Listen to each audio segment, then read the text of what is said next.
आजाद भारत में बंगाल में जो हुआ वो आज तक नहीं हुआ कि एक सिटिंग मुख्यमंत्री एक प्राइवेट प्रॉपर्टी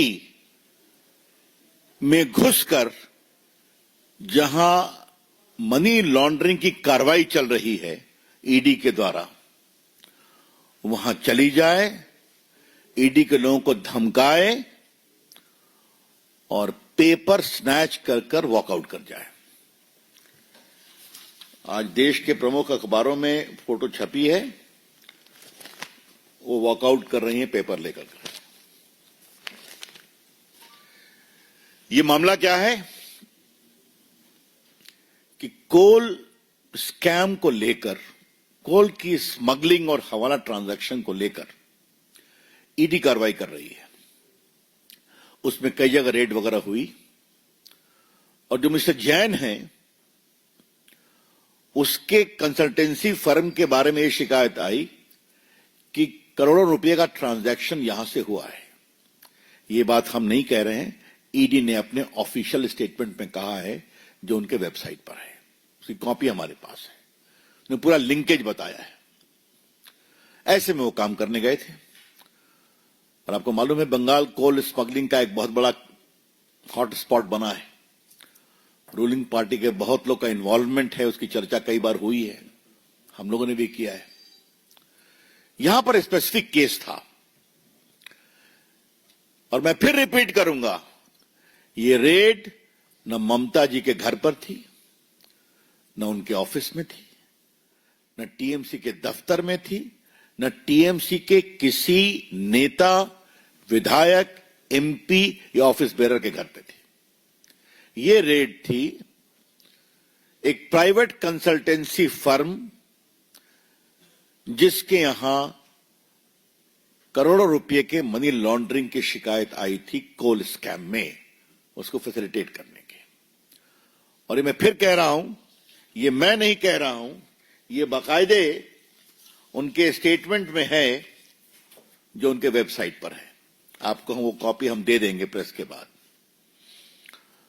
ऐसे में ममता जाती हैं, वो सिटिंग चीफ मिनिस्टर है और समाचार पत्रों में यह भी लिखा हुआ है जैन का घर कहां है, गाड़ी छोड़ती हैं और फ्लैट में घुसती हैं, उनके पुलिस कमिश्नर जाते हैं, पुलिस अफसर जाते हैं और वहां ईडी के लोगों को हड़काते हैं और ये बहस करती हैं और कागज छीन करके लेके चली आती हैं। उनका आचरण नहीं अमर्यादित, असंवैधानिक, शर्मनाक है, लेकिन लोकतांत्रिक मर्यादाओं का उन्होंने तार तार कर दिया है।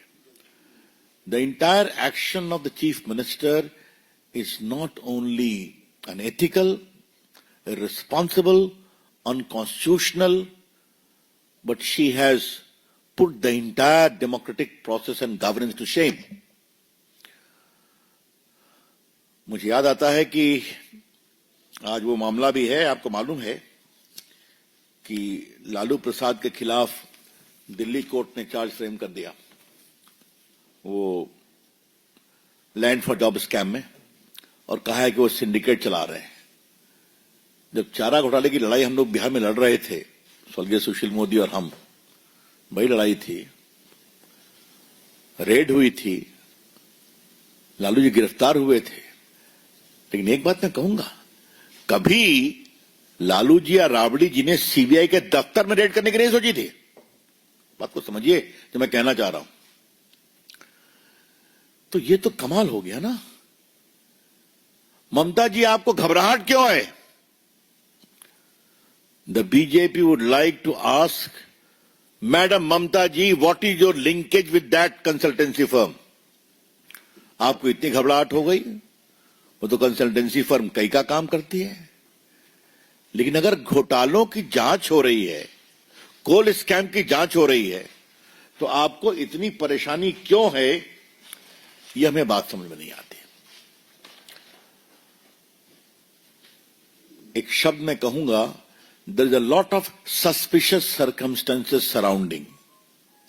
ममता जी एक सीनियर नेता है ना, 10 साल से मुख्यमंत्री है, 15 साल से, 14 साल से केंद्रीय मंत्री भी रही हैं, तो गवर्नेंस समझती हैं।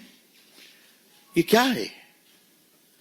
तो अगर ममता बनर्जी सारे नियमों, कानून, लोकतांत्रिक मर्यादा को तार तार करके गई हैं, तो वहां कुछ बहुत सेंसिटिव था जिसको निकालना जरूरी था। I repeat, there's a lot of suspicious circumstances surrounding the whole, I would say, barbaric action of Mamta ji.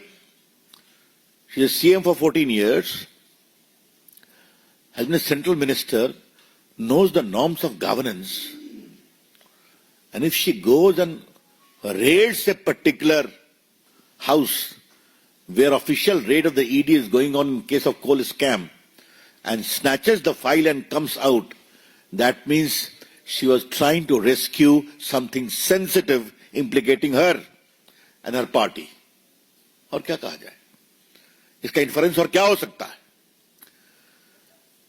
और ममता जी ने कोई पहली बार तो किया नहीं है। याद करिए, जब शारदा स्कैम में राजीव कुमार जो डीजीपी थे, उनको बात हुई थी, उनको सीबीआई ने इंटरोगेट करने की बात की थी, तो वहां जाकर धरने पर बैठ गई थी। संदेश खाली में उस मेन एक्यूज को बचाने के लिए क्या क्या नहीं किया। मुझे तो पार्टी ने कई बार बंगाल में एट्रॉसिटी की जांच करने के लिए भेजा है, चाहे वो लोकल बॉडी का इलेक्शन हो या ग्राम पंचायत में जो अत्याचार हुआ। मैं संदेश खाली भी गया था, तो संदेश खाली में कहा गया कि आप मत जाइए। मैंने कहा क्यों नहीं जाएंगे, देखा जाएगा।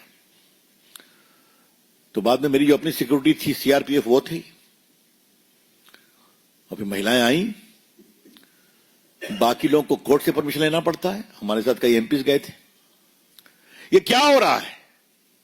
आज तक उसको बेल नहीं ना हुआ। कौन शेख था वो, याद करो। हाँ, स्टिल ही इन जेल।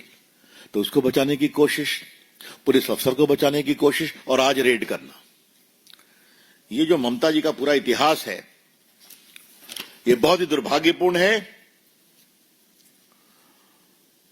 मैं तो आपको बताना ही भूल गया, ये जो medical college, car medical college में घटना हुई थी महिला के बलात्कार की, उस पर भी चली गई थी अपोज करने के लिए, पुलिस इन्वेस्टिगेशन को फ्रस्ट्रेट करने के लिए।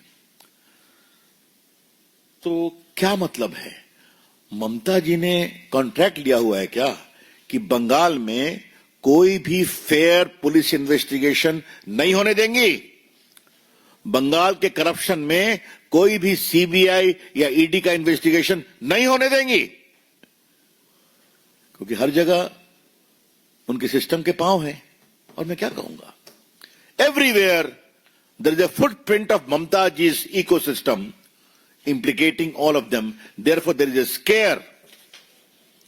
हम इसकी बहुत भर्त्सना करते हैं।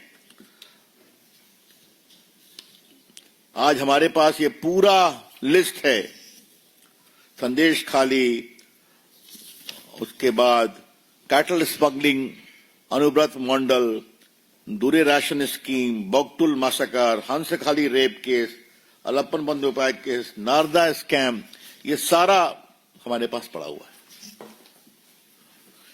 लेकिन आज की जो घटना है, बीजेपी की ओर से हम ममता जी की भर्त्सना करते हैं। We condemn outright the utterly irresponsible conduct of Mamata ji. और कानून के छात्र के रूप में हम कहना चाहेंगे, यह अपराध भी है। It is a penal offence कि जहां भ्रष्टाचार के खिलाफ जांच चल रही है, वहां जाके जांच को रोकना और फाइल को छीन करके बाहर निकलना। Mamata ji is guilty of serious penal offences. बड़े आपराधिक कानून से उनका वो अब उसके अभियुक्त बनना चाहिए। अब मामला आज कोर्ट में सबों ने गए हैं, बातें चलेंगी, लेकिन प्राइमा फेशिया उनका जो कंडक्ट है, और अभी तक इतना विस्तार से छपा है, ममता जी ने अभी तक इसको कॉन्ट्राडिक्ट भी नहीं किया है कि मैं नहीं गई, मैं गाड़ी से उतरी, पूछा। और